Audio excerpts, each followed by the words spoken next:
Lah di satu sisi ada perasaan puas dalam diri Om Begawan. Andai koalisi permanen itu direalisasikan. Lah kok Om Begawan puas kenapa? Pintu nyalon capres buat Gibran terkunci rapat.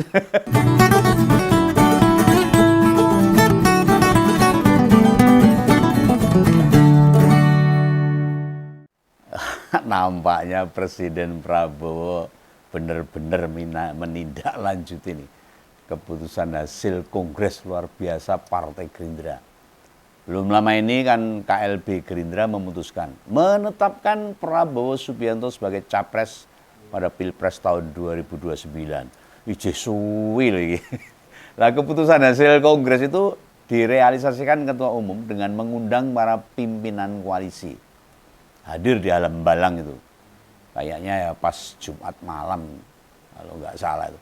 Ketua Umum yang tidak terlihat di sana ya Mas AHY itu, Ketua Umum Demokrat nggak kelihatan. Sama Pak Paloh dari Nasdem.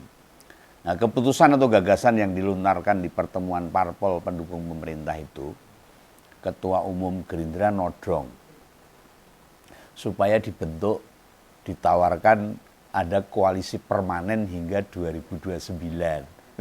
Ben aman. Nah nanti Gibran terus naik dari partai apa itu nanti kalau melawan Pak Prabowo? Apa tetap mau berpasangan dengan Pak Prabowo?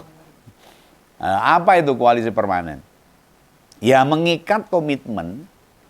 Kalau orang bilang tuh ya dirantai biar tidak kemana-mana. Nah istilahnya di Pilpres 2029 nanti mereka kudu tetap ngusung Prabowo sebagai capres. Mereka tidak boleh ngusung capres sendiri. Tentu itu permintaan nggak mudah, tidak sepele, yang ringan untuk dituruti. Masa ketua-ketua partai tidak ingin jadi presiden juga. Lah mengapa Om Begawan sebut begitu? Karena berdasarkan putusan MK terbaru, ambang batas pencalonan presiden atau jumlah minimal partai pengusung capres itu kan sudah dihapuskan. Artinya 0%. Partai dengan perolehan suara berapapun itu boleh mendaftarkan capres-cawapres. Cuma aturan turunannya belum disebutkan. Apabila diikat dengan koalisi permanen, kan gak ada gunanya tuh hasil keputusan MK. Iya toh? Nah disinilah yang bikin tambah gayeng ini. Istilahnya ada dilema, ada keresahan dan kegelisahan. Bisa bikin gondol, ini mangkel kilo. Di saat ambang batas dihapus, Gerindra meminta partai pendukung buat tetap menjagokan incumbent dengan membentuk koalisi permanen. Ora remuk itu. Ini loh yang menurut Begawan sebuah aturan atau konstitusi jadi tidak ada gunanya. Andai partai politik yang katanya itu salah satu tonggak demokrasi. Malah mereka nggak demokratis. Coba itu semua partai yang sudah menyatakan mendukung pemerintah secara resmi. Gimana komentar kalian atas semua ini? MK sudah memberi peluang loh dengan ambang batas 0% loh. Utamanya suara dari Pak Wamen PKP itu, Perumahan dan Kawasan Pemukiman Bung Fahri Hamzah. Begawan tahu loh, salah satu individu yang sangat getol berjuang menghapus presidensial threshold itu kan Bung Fahri itu. Gimana soal rencana koalisi permanen? Piye, terusannya nasibnya Gelora terus piye itu? Kan Pak Anies mata sama Bung Fahri kan bisa daftarkan sebagai capres-cawapres di tahun 2029 sama Gelora loh, kalau diikat dengan koalisi permanen. Dan kudu nurut sama Pak Prabowo untuk mencalonkan incumbent besok tahun 2029. Dan permintaan koalisi permanen oleh Pak Prabowo itu mempertontonkan pada kita semua. Partai dan elit itu mikire cuma perutnya sendiri. Iya, gimana caranya terus kenyang, piye caranya warek, madyang terus itu. Nah setengah tahun belum ada pemerintahan Prabowo berjalan, baru 4-5 bulan. Lah kok wis meh membelenggu, bondo. Ini permintaan partai berkuasa loh. Pada partai-partai pendukung yang saat ini ada di pemerintahan. Nah, nek karo rakyat sama orang kecil kayak kita-kita ini, memang para elit mau memikirkan kita, masa depan demokrasi, perjalanan negara kita, malah sok kesejahteraan rakyat terancam mengerikan banget. Mikirnya cuma berkuasa tok, tapi rakyat kelimpungan untuk mempertahankan hidupnya. Nah, pemerintah Prabowo kan setengah tahun saja belum ada loh. Lah kok nggege mongso sudah berpikir periode kedua. Golek dalan buat berkuasa lagi lah. Ini kan setali dua uang, setali dua uang. Sama saja. Atau jangan-jangan loh ini. Kebijakan pemangkasan anggaran, efisiensi hampir semua kementerian. Apa mau buat modal Pilpres 5 tahun mendatang. Oh ini rakyat kan boleh menduga-duga. Efisiensi itu lalu dipakai buat kepentingan-kepentingan partai pendukung. Bisa saja ini. Ini Begawan nanya loh ini. Cuma tidak menuduh loh. Tidak kayak idealnya di tahun pertama menjabat. Rakyat itu diurus duluan. Rakyat dipikirkan duluan. Utamanya rakyat miskin. Orang yang tidak mampu itu dipikirkan. Orang mikir kekuasaan yang masih 5 tahun ke depan. Buka peluang ekonomi terlebih dulu lah. UMKM didorong naik level. Gimana caranya. Lah kita ngerti pemerintah menghapus utang UMKM. Tahu. Tetapi kalau pasar enggak dipancing. Stimulus serta kebijakan pemerintah enggak ada. Percuma ngapus utang UMKM. Utangnya hilang tapi rasanya nyambut gawe meneh sama saja. Loh maksudnya gini loh. Kita aja yang berkeluarga, sudah berkeluarga loh. Misalnya hutang tiba-tiba dianggap lunas. Tapi di tempat kerja, di warung biasa kita berjualan. Atau kita muter-muter jualan enggak ada yang beli. Nggak laku misalnya. Loh apa bantuan pemerintah itu ngebantu kita. Ya mubazir sama aja. Loh dibandingkan duit pemerintah buat nutup utang UMKM, lebih baik dialokasikan buat penyelenggaraan event lah. Yang ngasih kesempatan UMKM meningkatkan omsetnya. Kan gitu harusnya. Itu baru perkara UMKM. Nah, coba sebut lagi apa program yang menguntungkan rakyat sekarang. Program pemerintah makan bergizi, apa keuntungan rakyat selain hanya anak-anak wareg, madyang terus tiap pagi. Lantas duit jajan berkurang.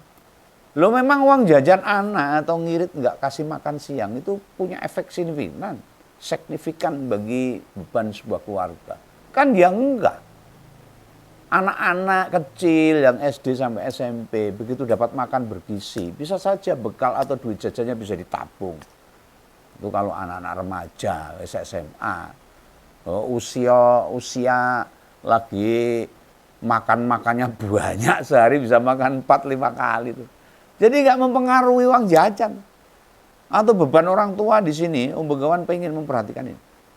Kerjaan meningkatkan kesejahteraan saja, dipertanyakan banyak pihak. Malah mikir buat kepentingan 5 tahun mendatang. Saya heran ini dengan pemerintah sekarang ini. Lalu pertanyaan kritisnya itu dari Begawan itu. Kenapa Pak Prabowo sama Gerindra buru-buru mengikat partai pendukung? Apa mereka mulai tahu membaca gelagat Gibran akan dicalonkan tahun 2029? Apakah sebutan koalisi permanen itu murni kepentingan Gerindra? Loh karena gini, PSI itu partainya Pak Jokowi loh. Iya yang mimpin anaknya. Pernah melontarkan koalisi permanen pada Maret tahun lalu. Dan usulan mereka, ketua koalisinya dijabat oleh Jokowi sendiri.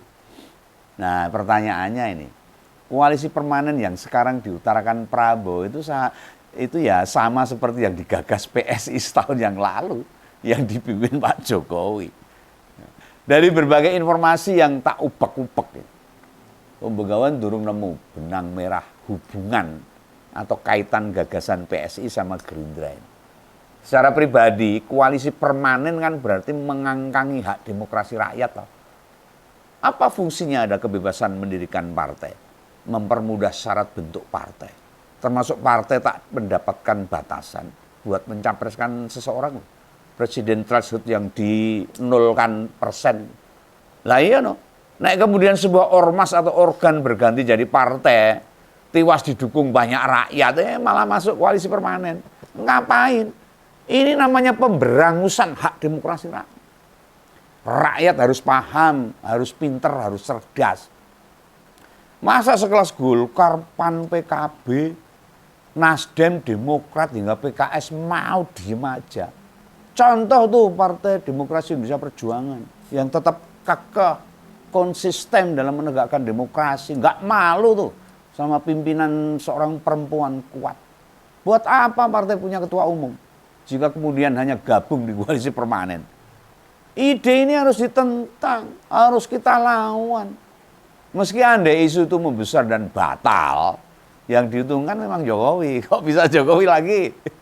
Ya iyalah, tahun 2029 kemungkinan besar Gibran akan jadi capres partai super TBK, partai barunya Pak Jokowi. Namun bila koalisi permanen terbentuk, otomatis kecil kemungkinan Gibran jadi nyapres. Ya pol-polnya jadi wapres lagi. Jangan berkesimpulan seorang ngompol nolak koalisi permanen loh, enggak. Itu sudah menjual harga diri ke Jokowi itu. Enggak, sorry aja. Yang kita perjuangkan bersama-sama bukan kepentingan individu tertentu, tetapi ide koalisi permanen itu melawan prinsip-prinsip demokrasi. Bahwa Jokowi dan Gibran kemudian yang diuntungkan dengan apa yang kita suarakan. Ya wis bejane dekne.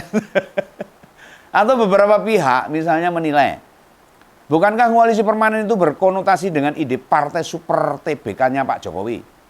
Oh ya beda. Ora podo itu. Partai super TBK itu bukan kumpulan partai politik kok, melainkan kumpulan organ, kelompok. Nek bahasanya pendukungnya Jokowi lah, relawannya Jokowi atau relawannya Gibran. Bisa saiki mbuh. Atau tempat join para organ-organ relawanan, ya bisa relawan. Di sini kita bisa sama-sama uji. Antara partai super TBK dengan koalisi permanen, lebih baik yang mana? Nanti kita uji. Loh bagi Om Begawan loh, baik dan tidak itu bukan tergantung pada jenis, tapi melainkan terletak pada apakah mereka melanggar prinsip-prinsip demokrasi atau tidak. Itu yang pertama. Yang kedua, institusi itu dijalankan dengan keadilan atau sebaliknya, yang harus bersentuhan dengan rakyat. Lo mau berbentuk partai biasa pun, sepanjang tata kelolanya baik, menjunjung aturan internal partai, ya bagus juga. Menarik ini sebenarnya. Menunggu bagaimana realisasi dari gagasan koalisi permanen. Om Begawan belum dapat info ini. Apa respon Jokowi sama Gibran atas gagasan ini ketika Pak Prabowo mengikat partai-partai pendukungnya untuk membentuk koalisi permanen. Termasuk pula bagaimana PSI bersikap. Lo mau bagaimanapun bila diikat dengan koalisi permanen, ini kan semacam membelenggu, memenjarakan, mengkerangkeng parpol-parpol pendukung. Tidak bisa menjagokan kadernya pada Pilpres tahun 2029. Padahal partai politik itu tujuannya buat berkuasa, buat memperebutkan kekuasaan, untuk mensejahterakan rakyat. Loh yang begini ini kalau pemimpin-pemimpin kita lahir dari anak kandung Orde Baru, ya sukanya intervensi, ngatur-ngatur, menghegemoni, mendominasi. Ya itulah sifatnya. Atau mencampur adukan antara independensi dengan dalih-dalih demi persatuan, demi kesejahteraan rakyat alasannya, agar tidak terpecah-pecah. Tapi ini membelenggu atau merusak tatanan demokrasi. Ingat loh, meski Pilpres tahun lalu berlangsung keras, begitu selesai ya sudah, jelas gak ada tuh demo-demo, bentrokan aparat keamanan dan mahasiswa juga gak ada. Kayak usai Pilpres tahun 2014 dan 2019 yang menimbulkan korban, lawang sedamai itu, mengapa sekarang malah mau diikat dengan koalisi permanen? Lah di satu sisi ada perasaan puas dalam diri Om Begawan. Andai koalisi permanen itu direalisasikan.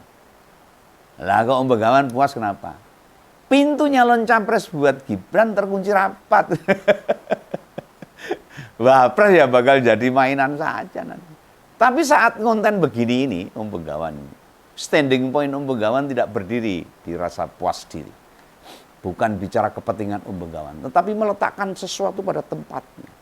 Bila memang koalisi permanen dijalankan, buat apa demokrasi kita ada? Apa tujuannya pemilu? Buat apa ada pilpres? Mbak wis balik ke sistem kerajaan saja. Apa itu koalisi permanen? Itu mencerminkan melanggar demokrasi dan hak-hak konstitusi kita. Loh ini Om Begawan sampaikan buat kita semua saja loh. Sebagai rakyat ngomong ke para elit politik. Yo wis ngono kae lah. Paling-paling ya ting klenyit. Enggak ada yang denger itu. Mereka bermain bahasa abu-abu. Berdiri di dua kaki, remang-remang. Main aman supaya menterinya enggak direshuffle. Yang agak jelas ya Nasdem sama Golkar. Mereka lumayan tegas. Golkar bilang siap koalisi tapi belum tentu 2029 dukung Prabowo. Sedangkan Nasdem mempertanyakan koalisi permanen itu mau sampai kapan. Nah, Pak Paloh meminta kejelasan. Dan ini bisa dimaknai, dia menjaga agar 2029 tetap bisa mengusung capres dan cawapresnya sendiri.